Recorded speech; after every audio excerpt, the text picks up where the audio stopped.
Republican Senator Marco Rubio campaigned all over the Suncoast today in Manatee and Charlotte counties. SNN's Lyndon Blake was at the Manatee rally and has more on his bid to reclaim his Senate seat.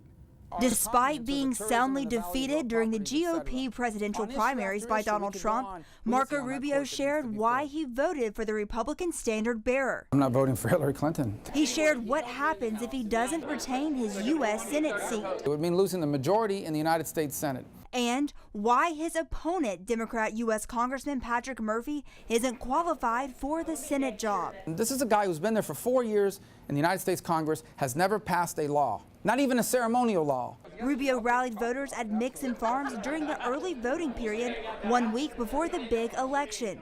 And the senator is watching the early voting numbers carefully. Republicans have a slight lead, but in the end, it's going to be close. I mean, it's Florida. Rubio quickly touched on his accomplishments as a senator, one of them being a law for veterans. We got the VA accountability law passed. Me and Jeff Miller, that's our law. We passed it. And Rubio's veteran work is why disabled vet John Crandall took 3 buses from Ellington to see Rubio speak. He's a great man.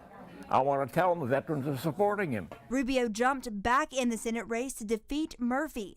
He says he wanted to be president to serve the people, but that wasn't God's will. I can't change the past. I can only hope to shape the future, and that's what I'm focused on.